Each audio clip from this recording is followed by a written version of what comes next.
And what is up? Welcome back. It's ChrisP from the Average Boys Podcast, and I am here at the CineSol Film Race and Festival here at the CEED Event Center. And I am here with a Valley native, Dave Silva, who's now living in L.A. Well, you've been living in L.A. for a while, right? Right, 40 years. 40 years, man. Welcome back to the Valley. Tell us about yourself, Dave. Well, I grew up here in Mission and went to Mission High School, went to Pan American, and graduated. Old school, OG. You know, when I say RGV Vaqueros, my throat kind of sticks in there, you know. I can't really say that. You know what? I was telling you earlier, I went to school in 2001, 2000 at UTRGV, and even saying UTRGV kind of feels weird. Yes. Because I was so used to saying like Pan Am, Bread Am. We used to call it Bread Am back in the day because of the Pan Am. Yeah. And what it was, what earlier we heard it was an airline or something like that. There's so many like little like cool little trips and tropes about Pan Am at the time. Now UTRGV, the Vaqueros, and it just feels kind of weird. Like we're not being that we're old. I'm an old school guy. I'm like 40. So you're a youngster. I'm a youngster. Yeah. I'm so used to the way the UTRGV area has always been. Now they're talking about football teams. Exactly. I read about that. But isn't that cool though? Like, I mean, you've been out of the Valley for 30, 40 years. So to see the growth in the Valley and how far we've come, like how proud of your community are you? I've always been proud of my community. Even when my community didn't actually acknowledge me. Yeah. But, and I don't know why that is. They would acknowledge other people. And I'm talking about the city of Mission and the city council, the mayor, and all those guys. And not to be negative, but, you know, once in a while, throw us a bone, you know. Yeah, because, the due diligence, man. Yeah, do the work. Because we're representing our city, you know, our hometown. And I always plug it when I have an opportunity. And I do miss it, but I miss old Mission. I don't. Today, you look around and you could be in Dallas, you could be in Houston. I mean, all this growth is great, you know, especially for the young kids because they don't know anything else. And technology has made everything more accessible. But when we were kids, and I'm talking the 60s, we didn't have any of this, any of what's available now today. So, yeah, the Valley has improved, you know, tremendously, and it's great. But I miss the old town. Do you think with the way that it's evolved, like it misses a lot of its roots, its culture into the society? There is a coldness and personality to it because corporate America has come down to the Valley. Okay. So it got rid of the mom and pop businesses and took over. I mean, that's just capitalism at its best, you know. And I can't say it's a bad thing, but it was certainly a bad thing for the mom and pops. Yeah, of course. The downtown businesses that are still around, but not the old businesses. I mean, it's been replaced by different business concerns, a lot of them from Mexico, you know. Like you go to downtown McAllen, and a lot of it is produces stuff from Mexico, you know, from Mexican clientele. Back in the day, you know, there was only downtown. There wasn't freeway franchises and all that. Yeah, there's been a lot of stuff lost historically with the new Valley, but that's progress, right? Yeah, of course. I mean, I guess the way the Valley sees it is we've always had this mentality that we're like 10 years behind when it comes to a lot of stuff. So I kind of see like when we get like a main event or we get like a Dutch Brothers coffee, like everybody's super excited about it right now. But I just don't understand. I don't drink a lot of coffee, so it doesn't really bother me too much.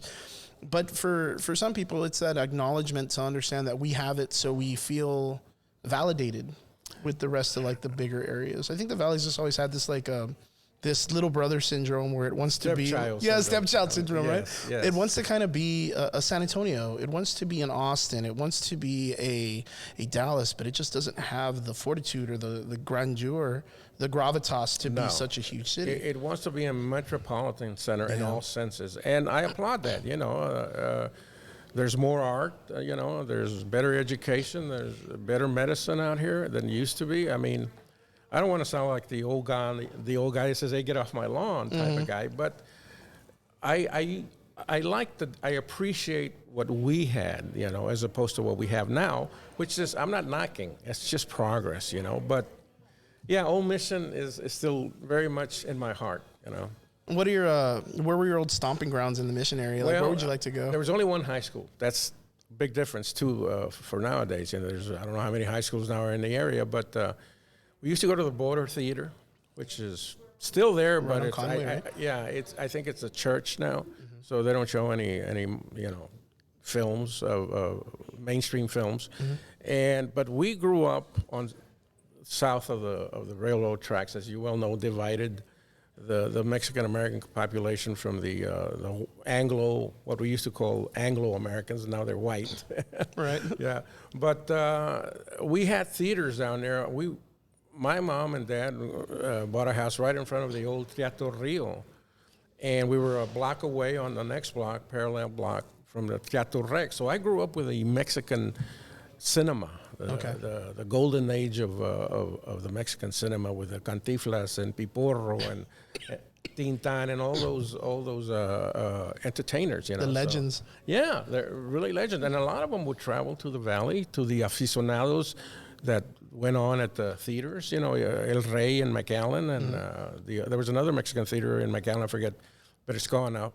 So we would actually see them in person, you know. So it's not like they were that far away. They were actually real people to us. Yeah, it was a lot more of like a neighboring culture. Yes, like, you know, these people, like, since they were right on the border. Well, since we're a border town, it's right into Mexico. We kind of still, you know, we have that neighboring feeling. Exactly. My mom worked for HEB, the grocery store, for almost 40 years, and she got to meet a lot of celebrities from Mexico because they would shop over here. Yeah, they would go. She met Piporro and Luis Aguilar.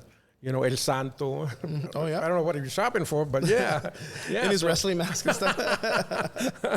So, we actually knew these people, not well, but we got to meet them. And Hollywood is so far away from us at the time that it was rare to have a celebrity of that magnitude visit the Valley. Although there was a couple of instances where, remember Michael Landon from Bonanza and I do remember Michael Landon. Michael Landon. He came down to Harlingen.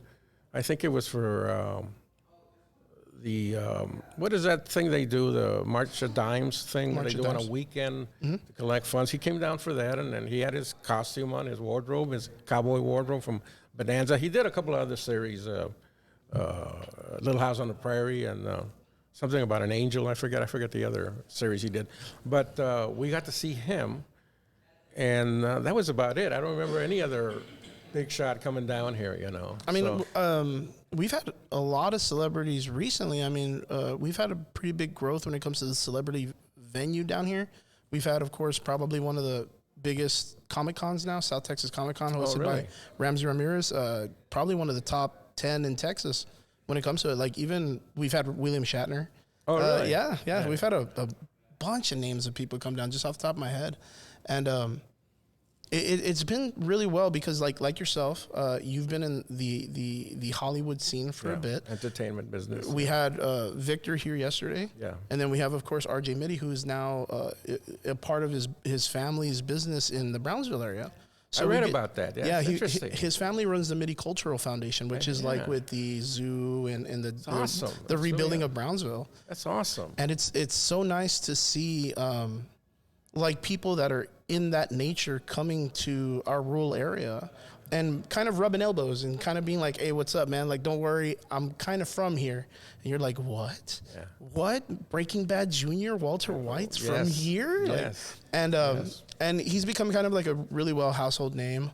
And it's so nice to see you guys kind of like come back and represent He's your a great guy. Yesterday, he's super nice, right? Yesterday, I met him for the first time, and he treated me like he's known you all his life. Yeah, he's a sweetheart. He is really a sweetheart. What I wanted to do is I wanted to ask you, so what got you in the first place to move to LA 40 years ago? Well, this is a story that I tell all the time because I love stories. It's very important. So I was speaking about the theaters that were in my neighborhood.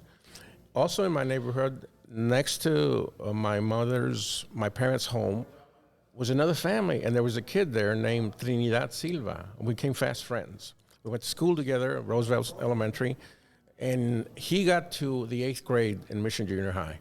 And he dropped out because he had to help support the families and be a migrant and all this. Yeah. But then we hooked up again in Dallas in the 70s. I left Mission after graduation. I was in Dallas, and he was living there in Arlington at the time. But eventually he made his way to Hollywood and became a well-known actor, a successful actor. And he's known for films like Colors. He's got a major role in Colors. The film UHF, which is the Weird Al Yankovic film, came out in the 80s. They dedicated it to him because during the shooting of that film on location in Tulsa, Oklahoma, on a weekend, he went to visit his family in L.A., and unfortunately, a drunk driver ran into his vehicle and killed him, right? But he was the first one that made the trip to Los Angeles. He had an awakening one day. He says, I don't want to do what I'm doing anymore. I want to follow my creative instincts. And he was always creative. I mean, we always reenact the Mexican actors' scenes when the movies were over, right? Yep. And he got there in 75, and he started at the bottom. You know, he was living on the streets. He didn't have any money, you know. But eventually he got a little role and then another role, and he started to succeed, a well-known actor. And he invited me to Los Angeles in 79, and I visited him, and I loved it, and I moved over there, and he was instrumental in me becoming an actor, and that's how it started. That's how I went and became an actor in because of him. And I told the workshop attendees today that please look him up. Please look up his films and watch him because he's an excellent actor. He did play the gang member type, but he brought humanity to those actors, to those characters. But also during that time, a lot of Hispanic people, people of culture, I say culture, but people of color, yes, of course, were always chosen typecasted, right? We were very typecasted during that time. Yeah, and it still exists to a certain extent. Yeah, right? to a certain extent. It's getting better, but it's a slow. It's a very slow grind. It's a very slow grind. Yeah, and he was instrumental. So I always say, hey, keep him in your thoughts, and whenever you watch a film, and just to mention his name, to see him, keeps him alive. You know, keeps his memory alive. And I always say, hey, watch his films or look up his roster of films and TV that he did, so you can look at it.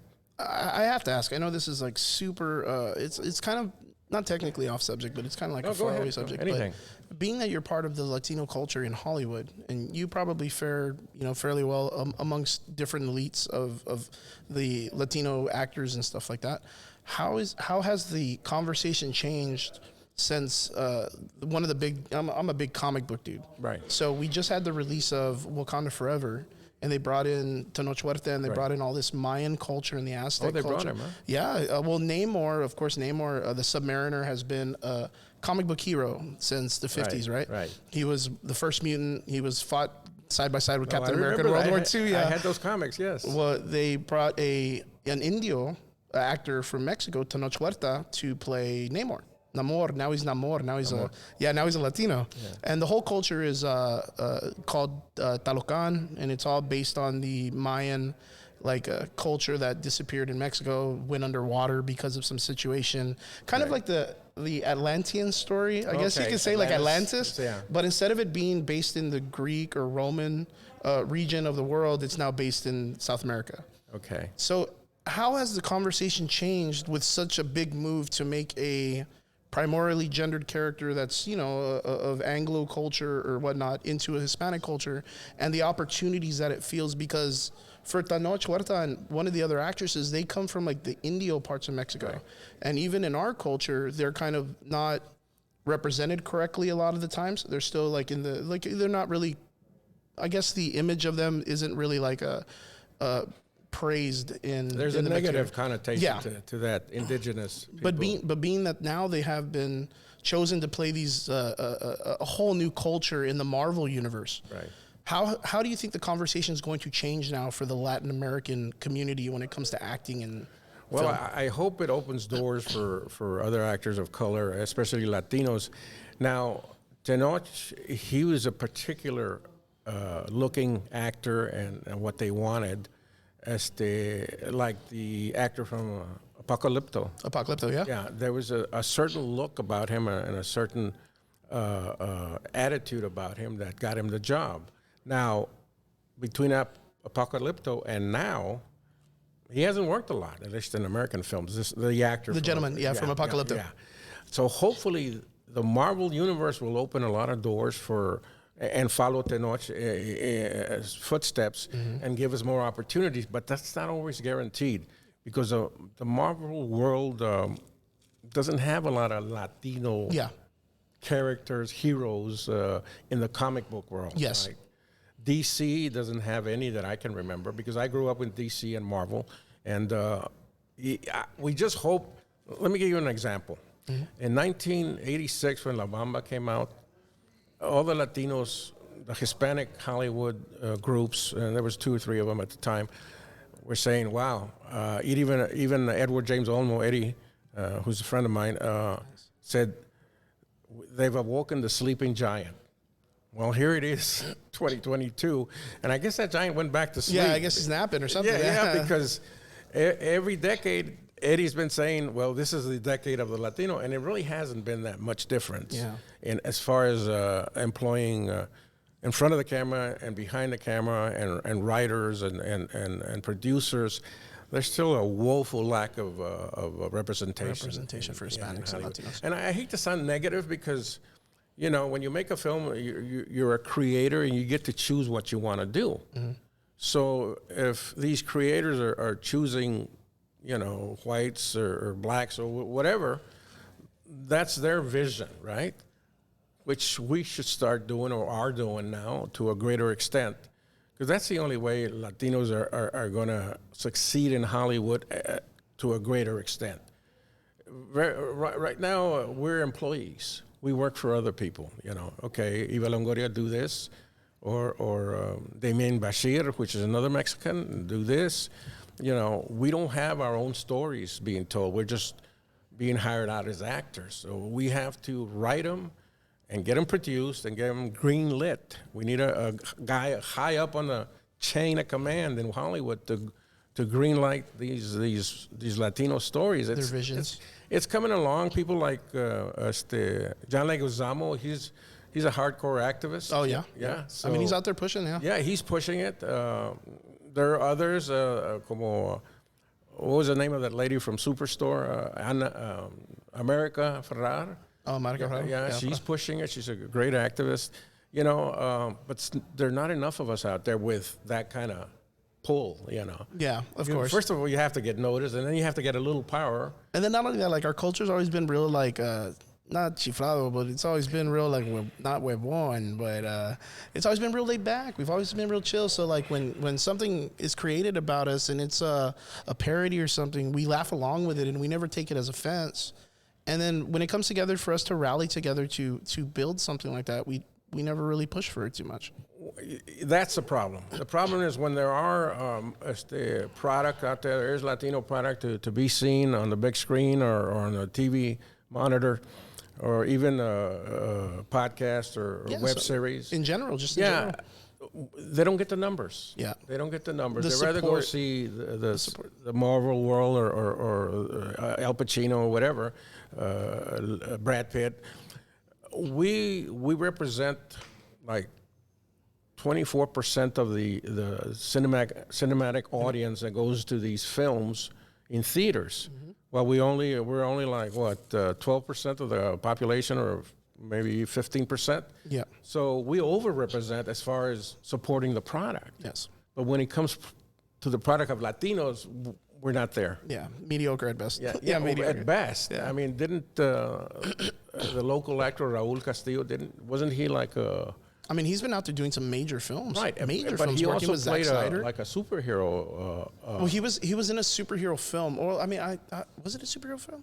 I want to say it was like it's a zombie film. It's like a sci-fi zombie film. Sci-fi? Yeah, but he worked alongside Zack Snyder. Zack Snyder is the guy that made the Justice League films. Exactly. So like for him to be at that level of entertainment, and him to be a valley kid, someone who grew up just like us, right? And him being alongside some very huge names in the movie industry right now. In fact, I mean, you've seen it yourself how big the Marvel and the DC universe, the numbers they pull, the money they bring in. Like they put out a film and it's over $500 million that it's at least making compared to some of the other films that have high caliber actors in it, but they're just not pulling in the numbers at those numbers. Yeah. But that's because, of course, the popularity of those franchises, right? The popularity of those franchises, that's what they're competing with. Exactly. But for him to be alongside of that, like now, with the success that he's done in the films in the past and putting himself out there and doing his best and representing himself as a Latino actor, you know, now Zack Snyder knows him by name. Exactly. If Zack Snyder goes off and does another film, which he's doing right now, I believe he's doing Rebel Moon, which is an HBO Max film that's going to be based about like Nazis in space, or he's doing like a space opera, like almost like a Star Wars. Okay. There's a huge opportunity for Raul to be called in and to be asked to be a part of that. Exactly. But he's actually carved his way in. He has access to these people now, and they have access to him because they saw what he can do. That's what we need more of. Yeah. We need opportunity to gain access, you know, and the only way it's going to happen is we make our own and they actually notice us if it makes money. See, now George Lopez right now has a TV show, right? He's had 3, I think. This is his 3rd show. Now, they'll only put one Latino show on at a time, the major networks, you know, because they say, well, they won't get very good ratings because people won't tune in. They're not going to tune in. That's always their argument, you know. So we have to make better product. You know, we have to be bigger, faster, stronger than the regular filmmakers, you know. So it's going to take a while. I don't think I'll see it in my lifetime, but slowly but surely, you know, gets the job done. I hope. I really hope so. I mean, with the popularity, with the support the Latin culture got recently from the situation with Tenoch Huerta, with Namor and Namor and Marvin, so I feel like that really. He did an amazing job. I don't know if you got the opportunity. I haven't seen it yet. He did an amazing job with a character that was already being ridiculed because of the fact that he didn't start off in that culture. Right. So a lot of people, a lot of the old school comic book lovers, like myself, hey, what are you doing, man? Like that's Namor. Like there's a specific image we already have in our head, and it's always been the argument. Right. Which we were all skeptical. But then when we got to see him on stage or got to see him on the big screen, he did an amazing job. He pulled the character off that we didn't have faith in. Well, to the black community, black acting community's credit, they've always stuck together. Yes. Which is a problem with our community. The support is amazing, man. Yeah. Look at the level of success they're achieving. Yep. You know? And, you know, we're so diversified in our own Latino-ness. We got Cubans, Puerto Ricans, you know, Dominicans, you know, so, and they favor their own, you know, which is just cannibalizes each other, you know. Yes. We can't learn to consolidate all that Latino-ness and support it. You know, what was that, the thing that came out from Lin-Manuel Miranda, that musical, that didn't do so well because people didn't support it. I don't even know. In the Heights.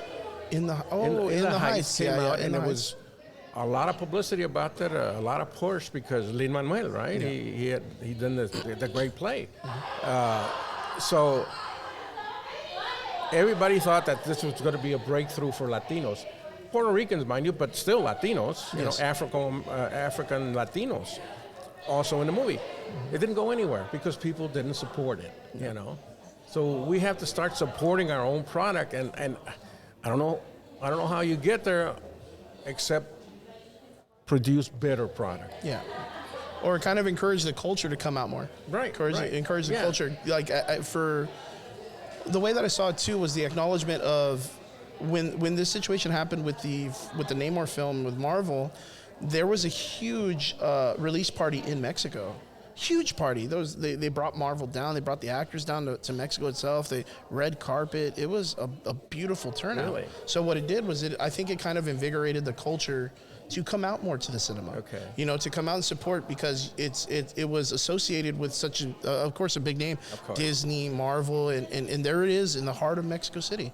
You know what I mean? Like, and then you see these actors that I mean, they probably run into them casually every now and then. You know, the culture scene over there, everybody's a little bit more, like we said, neighboring. Yeah.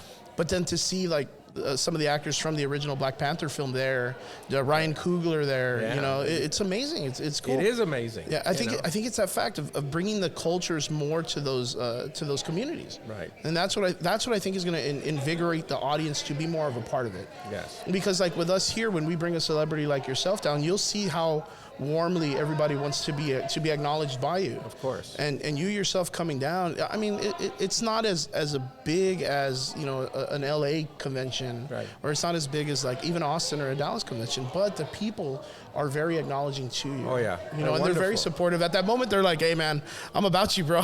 I'm about you. Yeah, they're wonderful down here. And I am so amazed with how far CineSol has come. I remember reading about them when they first came out. I never had the opportunity to be involved, but I'm so glad that I came, because there's so much being done on behalf of the Latinos in the film community and the TV community and even the theater community at the different colleges here, you know. When I grew up, we were kind of ashamed to say that you went to drama class. Yeah, you were acknowledging them. Yeah, because that was manly, that was macho, you know. But nowadays you have all this access because of technology, you know. You can make a film on your phone. Well, even with that, like you were saying, the acknowledgement of doing this back in the day, you know, our culture's always been about the hard work. You know, get out there and do something. You know, work with your hands, or get into school, or get into nursing, or do something in the medical field, or even in the industry. With the idea of acting and Hollywood and all this stuff, it was such a fever dream, such a fever dream. I think with the path that you and several other of our natives that have gone off to do great things, it kind of gives us more of an opportunity for the youth now to at least say, hey, I want to try that. And parents nowadays are a little bit more like, I guess you want to be a comic book artist, or you want to make video game, like video game making. If someone said they wanted to make video games in the Valley, wow. It's not even a common thing right now. You know what I mean? I know. Our culture was geared to hard work and results, you know, from the hard work. But the arts were always, you know, always behind everything else. Shunned upon.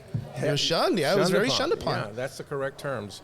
And but now it's so much has changed. People have become informed. I mean, adults that are having children. The children want to do this now, and they're going to encourage them because they see, hey, those are real jobs. Those are just not dreams anymore. Those are real jobs that you can achieve if you work hard. Now, of course, we have that in us. We love the war. You know, we love to do something that will benefit not only us but our fellow Chicanos and Latinos. You know, so.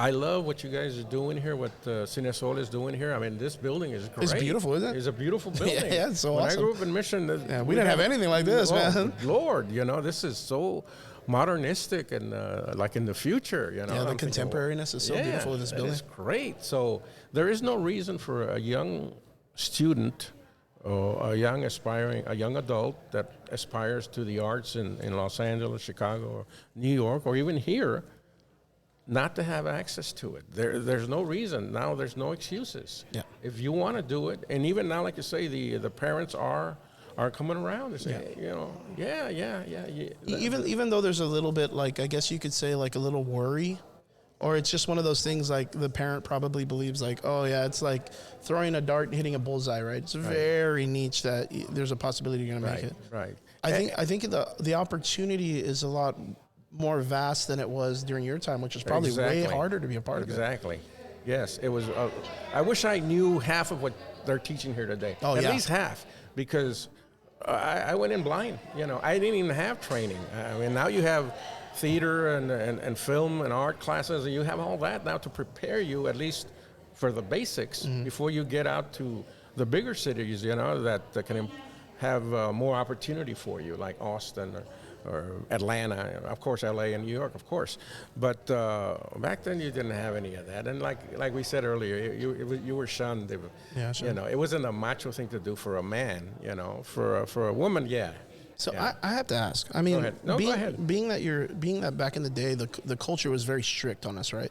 So when you left out of the Valley, you had that mentality that's, you know, like a rancho, very like, you know, very very tough. You know, you were very hands on when it came to your life and stuff like that. When you went to LA and it was a little bit more like, a little bit more free based, I guess you could say. A lot of the people were more carefree and stuff like that. Freer. What was it like trying to get into the industry? Like, what were your first steps that you did to kind of get in there? I know you said Trinidad was the one that was kind of like offering these opportunities or maybe putting your name in a list. But like the reason why I ask is like for those that are now, I know the times have changed. Right. But I guess the idea is it's almost like let's say you're going to get into sculpting. before you want to get into it, you ask the person, well, what tools do I need? Right? Oh, you need all the sculpting little tools, the little knickknacks, the cutters, the razors. Right. And, oh, what kind of clay do I get? What's the best clay to work with that's easy at the beginning? Right. I guess what I'm trying to ask is not necessarily like what would you do or tell someone that's going to get into it, right? But what were your steps that you took to get to the position that you're in, and what do you think those steps are like nowadays? Well, that's a very good question, because no matter how much talent you have, no matter how much education you have in the arts, you're going to have to count on a certain amount of luck. Yeah, that's a good point. In the arts, you have to be somebody has to help you along the way. Nobody's going to do it alone. Mm-hmm. Nobody. I don't know of anybody that's done it alone. I was lucky that they shot a film in 1977 or 78. I was going to Pan Am, and they shot a film in Mission titled She Came to the Valley. It was with Freddie Fender, Dean Stockwell, and Ronnie Blakely. Now, they were shooting a scene on Conway, which wasn't far from my mother's house. That afternoon, I stopped by my mother's, and I saw that they were shooting the film. I went over just to see. And the cameras were down at the time. They were taking a break. So I went and said hello to the actors, Freddie. And I knew Freddie since the Cantina days when I was a shoeshine boy. But the other actors, I didn't know them. I just went and introduced myself because they were just sitting there. And I asked Dean Stockwell, how do I get started? I'm thinking of being an actor, you say. And he says to me, are you sure there's nothing else you can do? So he says, okay, if you're serious about this and you do wind up in L.A., my brother's an acting coach, John Stockwell, also a well-known actor back then. And sure enough, I looked him up, I took his class, and from then, I started meeting other people from that class. Resourcing. Yeah. I went out, and my circle of friends were all now in the acting community. That's what you need. You need to socialize with your own, because they'll give you a hint that there's a casting over there or there's a play being put on there. Come see me in my play. I'll get you in free, and you get to meet people. And this is Hollywood. It's socializing, getting to know people, mixing with your own, because that's the way you get seen or at least acknowledged in a personal way. And then you say, I'm also a professional, can I? So I took not only his class, I took other classes, and I started getting little roles because of my friends. Okay, networking. That's the word I was looking for, networking. Yeah. That's what you need to do. It's like, if you go to medical school, who do you go with? You go with people that are like-minded. Mm-hmm. They want to be doctors, so that's what helps you. You got to, stay with your own tribe, as they say, right? And it'll give you better chances to succeed. So that's what happened to me. The networking led me to places that ordinarily I wouldn't have gotten by myself, So I met a director. He cast me in a play. Another film director came by and saw the play and says, hey, who's your agent? I think I can use you. So one thing leads to another, but there was a gentleman that teaches film or theater that came to the workshop earlier, and he says, how do I get to tell my students that they have to network with their fellow actors, their crew people, because they say, well, why should I hang around with crew? It has nothing to do with acting. Yeah, but they have relatives in acting. Yeah. It's their business. It's like osmosis. Mm-hmm. So you should be friendly with everybody. Yes. Network. Yeah. He says, well, how do I get them to understand it? I said, you have to expand their minds. Show them, tell them what I told you. And that's how I started. And of course, Trini, my friend, my lifelong friend, he opened doors for me. His agent took me on. Right? He already had an agent. Mm-hmm. And he was already in the union, so he got me in the union. He taught me what I needed to do to get in the union. So that's the only way you're going to learn, is to associate yourself with like-minded people. Now, I do got to say, though, nowadays, I have a saying that's like, when you go to LA, you don't find waiters, and you don't find, guys that work at restaurants and things like that. You only find actors and entertainers, man. Everybody's doing that because everybody wants to be a part of that society. Everybody wants to be a part of that group and making that kind of money. So when it comes to LA and going, especially for someone nowadays who wants to be a part of this community and to push and I mean, I wouldn't say streamline into being, a top 12, Oscar winning person. Right. What are I guess I would say, what are the things you look for when it comes to the things you look for a good network? Because the idea is like, if I go to LA and I want to be an actor and I go to a small little punk concert or like something cool at a bar, and I run into one person and that person says, "Oh yeah, dude, I've been, I'm an actor. I do this and that," and then you find out that he's reached a plateau in his acting career and he's not pushing to be in a bigger organization or whatnot. How do you find the right type of networks? Well, through yeah, that's a hard question, man. It is a hard question because for everybody it might be a little different. But generally speaking, if you get to LA and don't know anybody, you look for the resources provided to you by the Latino organizations that cater to the film industry. There is an organization founded by Ricardo Montalban in 1970 that's still around. It kind of went away for a little while, but it's back now. It's called Nosotros, the Nosotros organization. They have a huge theater that got donated to them by the city when Ricardo passed away. So they're always doing something. They're always networking. They have like rooftop parties, screenings on the rooftop. Wow. So for young people going down, I had this when I got there, but it was a lot different then. There was very few resources. So they put on plays, just one acts, not very good. And agents wouldn't come out to the theater because it had a certain reputation.